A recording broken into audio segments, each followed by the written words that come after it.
Welcome to Life, Lessons, and Laughter with your host, Glenn Ambrose.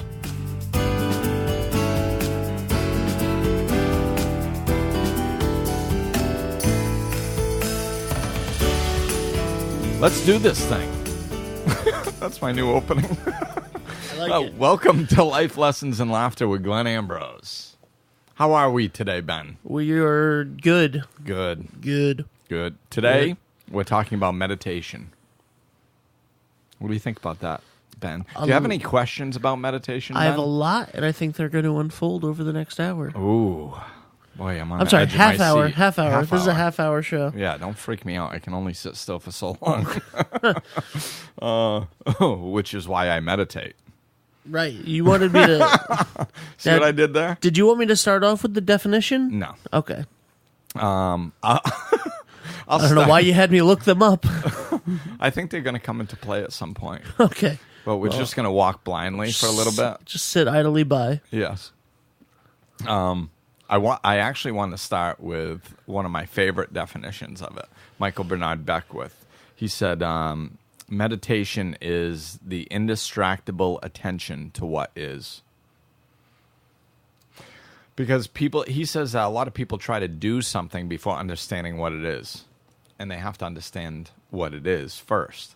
So there's lots of different definitions. That's why I want to say that one first, because there's lots of different definitions of it. And Could you say it again? I don't think I... It's the indistractable attention to what is. Indistractable attention to what is. So it can be what is at the moment. Like you can go into meditation by just sitting there, closing your eyes or not closing your eyes, and just being, okay, I'm here, I'm seated, I'm okay, nothing's wrong at this particular moment, and just bringing yourself into the present moment of what's happening at that exact moment. That's what is what is happening at this moment. So if you bring yourself into the present moment, or bring yourself into what is right now, just that, the focus on that, and nothing in the future, nothing in the past, no fears, no worries, that is the basis for meditation.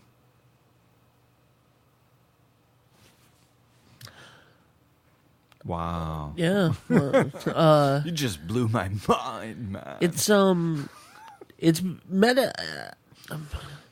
meditation. I don't know. This is because people have been meditating forever, right? Oh yeah. But it feels like it's becoming more popular. Oh, definitely. In at least, or like popular again. Yeah, I think, well, everything is, and there's lots of reasons for that. I mean, one, the world is shrinking, so we're exposed to more things that other cultures have been doing for a long time. Plus, the scientific studies have advanced. So it's, every scientific study has shown that meditation does something good for you. So it's been proven scientifically. All religions have had their form of it since the beginning of man. So there's really no drawback and only benefits, health benefits, and all this stuff's been proven. And like I said, we're being seen by shown by other cultures that it's been a way of life that's been effective for groups of people for thousands of years. So it's when you bring that knowledge in, it expands things. You can see it with yoga and all kinds of Eastern medicines and stuff like that. It's we're actually finding what works and incorporating it into our lives, because a lot of things that we've been doing don't work. Yeah. I feel like, and I'm sure I've heard other people say this, and this is not an original thought, but meditation feels like recharging your batteries. Yeah. Does it definitely can. I mean, there's, I saw, you can't believe everything in studies, but I mean, what I try to do is look at general concepts and see if they make sense. And So the numbers might not be exact, but the general concept makes sense to me. And that's like 20 minutes of meditation can equal like 2 hours of sleep or something, because it's just your body does. It can be still and recharge itself, and you can get energy out of it. And you're functioning at a more peaceful level when you meditate on a regular basis. So your energy doesn't spike and drop to every little situation as much. That's one of the benefits that I get from meditation, because I'm all over the place. I mean, ADHD, the passionate, enthusiastic. I can get pumped up and mellow back out, and my energy can spike many times throughout the day. But when I'm meditating on a regular basis, there's that underlying peace. I don't drop down real low, or even if I get enthusiastic about something, it's there's underlying peace underneath it. It's not just pure out of control excitement. So that peaceful undertone kind of makes me a little more, or a lot more, even keeled. I don't get surprised by things that and upset at the spur of the moment so much when I'm meditating on a regular basis. I'm like, it really smooths out the ride throughout the whole day. Who should meditate? That's such a loaded question. Only people who their name starts with the letter G. Everybody should meditate. I knew that was the answer. Right, I know. It's just, I think what we have to do is, most people need to find what works for them. Find the type of meditation that works for them, and not be so locked in on quieting your mind, because there's been so much talk about meditation. That's why I wanted to bring the definitions in and discuss the definitions a lot on this podcast. So, because people get so locked in on what it is and what they think is expected of them, that they're kind of holding themselves to an unrealistic standard, and then they can't do it, so they stop. It's just attempting to slow the mind down. It's one phrase that I like is, you can't do it wrong. Take that pressure off. If you sit still for 5 minutes in one spot, not even completely still, if you just sit down for 5 minutes with the intention of doing something loving for yourself, you're going to get a benefit out of that. That's it. And anybody can do that. Anybody can sit in the same chair for 5 minutes and with the intention that I'm going to attempt to do something loving for myself.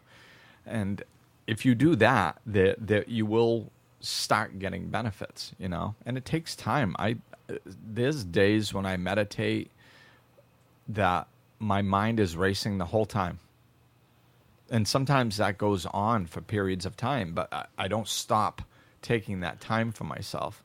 And eventually I'll find some sort of trick that clicks with me at that moment. Sometimes it's letting my mind run out. Just letting it think until it decides to stop thinking. Sometimes I have to put effort into slowing down my thoughts. And, there's a lot of different things you can try. How often do you meditate? I meditate it varies a little, about 6 days a week on average, I'd say. Sometimes I do 7 days a week. Sometimes I do 5. But I try to meditate every day. But... I miss the mark. What's the I miss the mark sometimes. There was something that I heard several places, but I'm pretty sure one of them was you, or maybe they were all you, and it's just been multiple times, as tends to happen. Yes, it does. like a businessman was told that somebody was told, like, just meditate 10 minutes a day, and they responded with, I don't have 10 minutes. And the person that was telling them to meditate responded with, okay, meditate 20 minutes a day. Right. If you don't have 10 minutes to do it, then you need to do it more. Yeah. That's it. Because, I mean, If you think you don't have 10 minutes to do it, then you need to make it a bigger priority in your life. yeah. You know, and it's true. That's true. But it turns a lot of people off that aren't willing to make adjustments in their life, you know? Like when I'm talking to people, I only say that to certain people, and sometimes I say it as a joke, sometimes I explain it after, but because it's most people, you have to meet them where they are. And if you say, you know, if they can't even wrap their brain around doing 10 minutes, then they're not going to do 20, you know?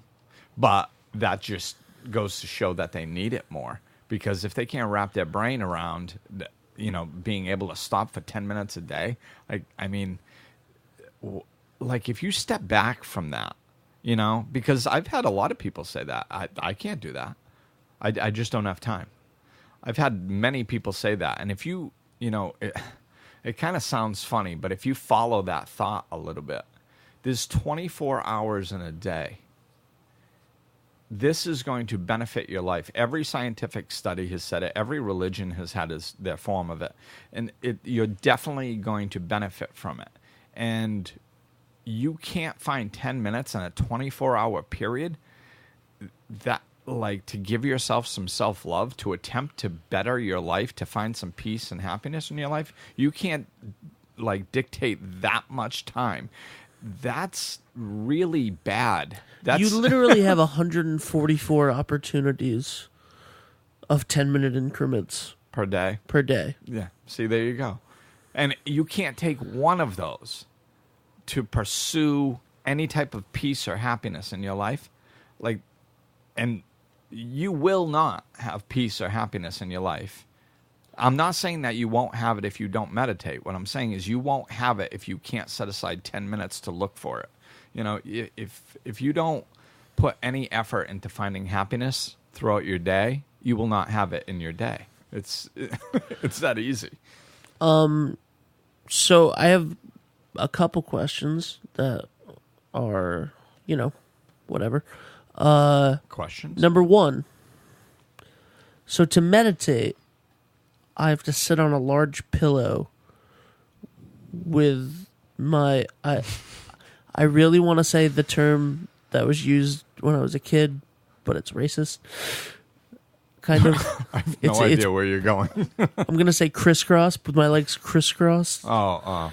I don't want to say the other one. Jeez. Yes. With my legs crisscrossed, with my hands resting on my knees and going, right? That's how you meditate? No. Is that the only way to meditate? No, of course not. Because that's what I pictured it as. And sometimes I do that. Until maybe like 3 months ago. Yeah, I mean, there a lot. Is that a certain kind of meditation, or is that it's endless? Is that just meditation a is style? It's a style, and I mean, but like, you can't do meditation wrong. There's as many meditations as there are people. So like, it's, you know, there's all types. It's endless. You can sit. A lot of meditations actually recommend that you don't cross your legs because it interrupts the flow of chi through your body. So a lot of them don't recommend that.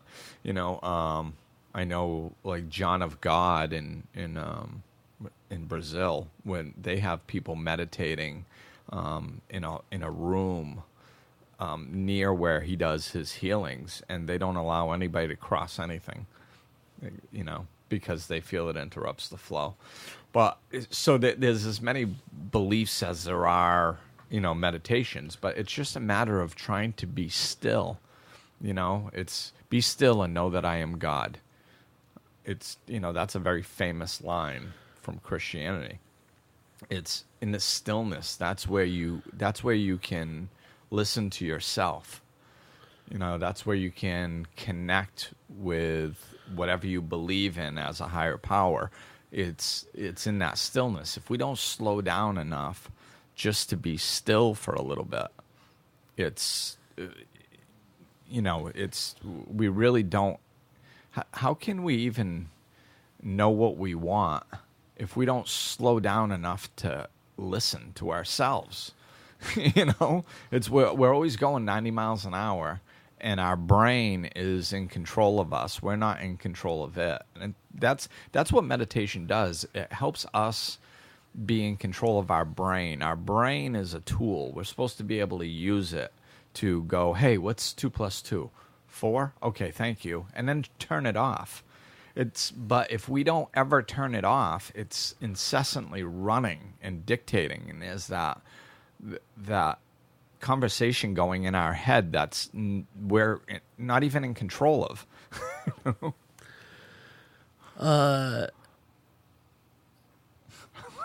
I just thought of a story that I'll tell you off. Anyway, that's there was a story that I heard, that I read about a guy. I don't know if you've heard about it. There was a guy in like England, I think, that was in a coma, and they thought that he was a vegetable. They thought no brain activity. It's probably also an offensive term. No brain activity. And then, but he was awake for years. Wow. And they eventually figured out that he was awake, but he was trapped in his head. He had no motor skills. He couldn't talk to them. He couldn't tell anybody. He was there. Wow. And he could hear everybody. And then, like, years later, they realized that he had brain activity and that he had been awake for 20-something years. And I think they set him up with one of those eye readers. Yeah. So that he can, like, communicate now by, like, looking at things. Huh. And he said, like, it was obviously it was torture. But the way that he said that he got through it was meditating. He would spend hours and hours and hours and hours and hours a day meditating to get through, to just hold on and to get through it. So he literally couldn't do anything. He couldn't cross his legs and sit on a pillow. Yeah. He couldn't communicate. Yeah, that's kind of a cool, I haven't heard that story. That's kind of a cool, I love learning from extremes. So if you're, because it makes the lesson that much clearer, so yeah, I could imagine that would be torture to be sitting there trapped like that. So, but he in that very, very, very, very difficult situation was able to find peace. And that's what it's all about. It's just finding peace. If you can be still, that's what's there, is peace. It's just becoming peaceful. Just being still, being peaceful for a few minutes. That's it. That's meditation. And if you do that on a regular basis, it obviously helps you in the moment that you're doing it because you're feeling peace, and that feels good. So that's nice. Then it also helps you from spiking out throughout your day and just reacting to everything. Excuse me. Every little thing that comes up. You're more even keeled throughout the day. And it also helps you reset, throughout your day. I mean, before I started meditating, if I get upset about something, it was more difficult to bring myself back down. But once I started meditating, I could just take a moment and go, okay, just relax. And almost instantly, I would just get control of myself. And all that emotion would just relax right back down. Mm-hmm. And that was a skill I didn't have before I meditated. So there's multiple benefits that you can get, throughout your day and throughout your life by just that, 5 minutes or 10 minutes or 20 minutes. I mean, I've gone periods where I've meditated longer, but very rarely does that fit into my life schedule. Generally, my meditations, depending on what I'm doing, like Deepak Chopra and Oprah Winfrey do these meditation challenges, these 21-day challenges. I usually do those when they come out for the 21 days. And those are like 20 minutes. They talk about stuff first, and they give you a little life lesson in there, and then you go into a meditation. So it's a total of about a 20-minute period. Usually I'll do those. When those aren't going on, generally my meditations a lot of times are more like 10 minutes. But, I mean, I usually tell people, if you're going to start meditating, start with a guided meditation, because somebody talking you through it is usually better than somebody not talking you through it. You're just sitting there trying to be quiet. It's, have somebody guiding you, telling you to focus on your breath, or, focusing on your breath is a good way, because it gives you something to focus on other than trying to focus on nothing. In the beginning, just don't think, I can't do that. Okay, well, think about your breath. Oh, I can do that. I can think about my breath.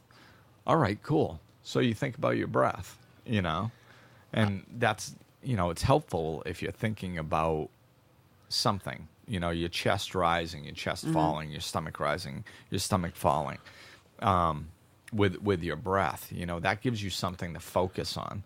So. I did a 10-day guided meditation like 2 months ago. Yeah, what was that called? Headspace? Headspace. Yeah, something like that. I think it was Headspace. Headspace, that makes sense. Yeah. Yeah, on that app. Yeah. That Dave found. Yeah, it was good. Yeah, it was good. I was really impressed with the way I did that too, and I was impressed with the way he really talked about meditation and how he brought somebody that had never meditated before through it. And the first 10 days is free, so it's a great way, whether you're going to end up purchasing the app afterwards or not, it's a great way to get some guidance and have somebody walk you through the beginnings of meditation. And after those 10 days, you really do feel like, okay, maybe I could do this on my own. Right. Which is fantastic. And there's so many free apps out there, and I usually tell people Google 5-minute guided meditation. Yeah. That's what... And start with 5 minutes. Maybe like a year or two ago, it might be two years now, I was having a lot of anxiety problems. Yeah. And that's what you suggested. Was to Google 5-minute meditation, find one on YouTube. Yeah, anything like that, and do it. Yeah, what I noticed about trying to do the 10-day guided meditation was a couple days it was easy, and then I kept getting interrupted by things, like just people trying to contact. Like I ended up doing it in my car every day, not driving. Yeah. But I would park, or I would go out to my car 15 minutes early before I had to leave, and put it on. Oh yeah. And just do it in my car, because it's very quiet. Nobody's bothering you. Nobody's going to come over to you. And that's a beautiful example of finding a way to make it work. Most people will be like, "Oh, I keep getting interrupted, so I can't do it." Like, seriously? That's your... I mean, I get it, I mean, I understand that we get interrupted, but I mean, find a way. Yeah. Like, what if, there was some extreme situation, and they're like, okay, if you can't find a way to be quiet for 10 minutes, you're going to lose your job tomorrow. I bet you'd find a way to be quiet for 10 minutes.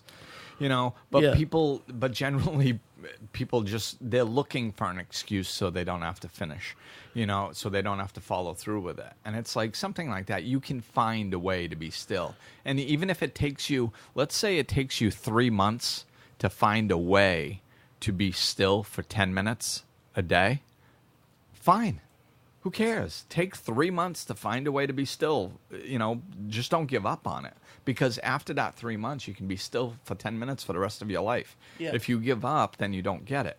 It's the, I'm a parent, and I have a lot of parents saying, that have kids, oh, I can't find, they won't leave me alone for 10 minutes. Teach them to leave you alone for 10 minutes. Mm-hmm. You can put a little door hanger on your knob that says meditating, do not interrupt, and you can put an egg timer outside your door so the kid can see when your meditation is going to be up. There's ways to do it. You can do stuff like that, and I've done stuff like that. I used to set my microwave timer when I meditated in silence or just to music, because I had to go to work. And if I felt myself going deep into a meditation, I would prevent myself from really going deep because I wouldn't know how much time had passed. Yeah.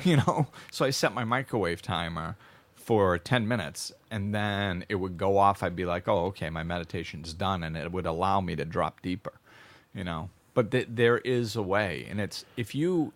I did that with my phone, and I have to remember next time to pick a gentler alarm, because it was like my alarm is like the fire horn, like, oh my god, yeah, you don't want to come out of it like very that. very freaky to do that. I have a couple more questions as we wind up. Something that brought meditation to the forefront of my mind in the last couple of months is the popularity of TM, Transcendental Meditation. I almost said medication.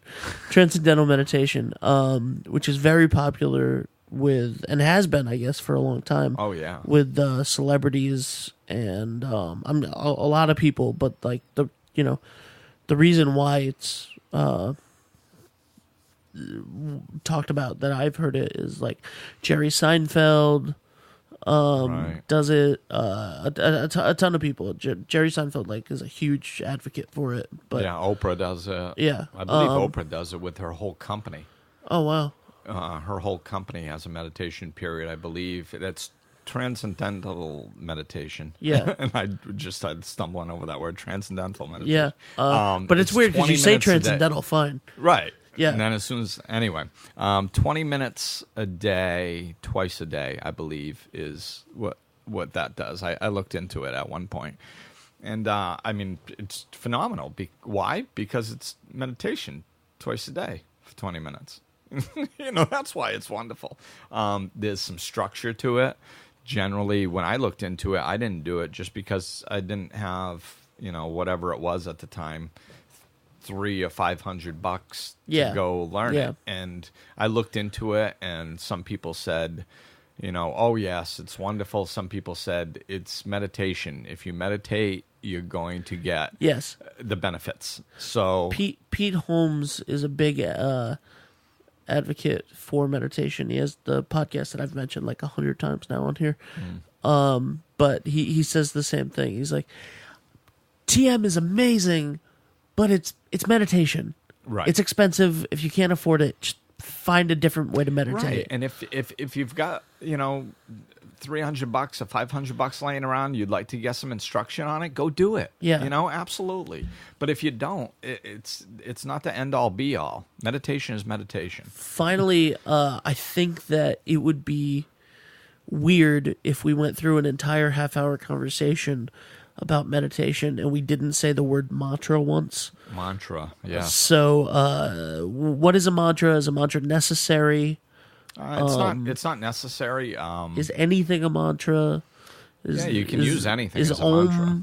Is saying Om a bunch of times actually a mantra? Yes. Okay. Explain what a mantra is to me. I mean, the best definition I've heard was from Deepak Chopra, and he said that a mantra is kind of like the taxi that takes you to the place where you're going. And the place where you're going is peace, stillness.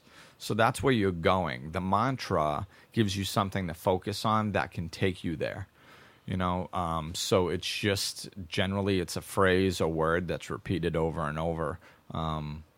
Sometimes they say it has a specific vibrational quality to it that helps you go there. And but I mean, you can use anything. You can use anything. I mean, it's kind of focusing on your breath is sort of a mantra. It's just not it's a technique, I guess. I don't know if it's technically a mantra because it's not a word or phrase. Yeah. But it's just something to focus on because it is difficult just to focus on nothing, especially in the beginning. So what I like that Deepak said is it's that taxi that brings you there. So it can kind of help keep you focused as you're going deeper. And then once you get to that place of stillness, you can let it go. You don't need it anymore because it brought you there. And if you find yourself drifting into thought, you can grab the mantra again and use it to bring you back to that stillness. I have a quote as we wrap up. The thing about meditation is you become more and more you. David Lynch. Yes, that's perfect. That was a great way to wrap it up because that's exactly what it does. You are not the voice in your head that's incessantly running. You are the consciousness that's aware of that voice. So to not be caught up in that voice 24/7 and just to be still and be yourself in peace, that's the point of meditation. It brings you closer to yourself. Right, absolutely. And I know that you do guided meditations. Yes, every other Thursday night I do them at my location. We have a little life class before, so we kind of get some tools to take back into your life, and then we do a meditation to kind of seal it in, relax, recharge. So yeah, check that out on my website. The schedule's on there, life-enhancement-services.com. And find me on Facebook. You can friend me on there, and you can get invites to all my different events, meditations. We actually have a gong meditation coming up this Saturday, which is phenomenal. Well, it's going to have passed by the time this airs, but we have those every other month. So there's all types of sound meditations that can bring you really deep. All kinds of things out there nowadays. So look into it. Find it at my place or someplace near you. Awesome. Very cool. Thank you very much. This was an awesome talk. We even went into the plugs really seamlessly this time. Oh, yeah? It wasn't just me telling you to plug stuff. That was awesome. Awesome. We are so professional. Definitely. Also, our podcast, my podcast with our producer Dave, This Guy Is Falling, is back every other Wednesday. Obviously, you can find both of these podcasts on newshoreproductions.com. But you already are on iTunes, and you already know that because you're listening to this. Yeah, you're listening to all of them. And Glenn, we'd love to have you back as a guest on that. Oh, yeah. That'd be a blast. Yeah. I had a lot of fun doing that. That's what spawned this podcast. So, all right. Thank you, everybody, for listening. And just go take 5 minutes for yourself and become more of yourself. Thanks. Bye. This podcast is presented by New Shore Productions. Executive producers Glenn Ambrose, Benjamin Barber, and David DeAngelis.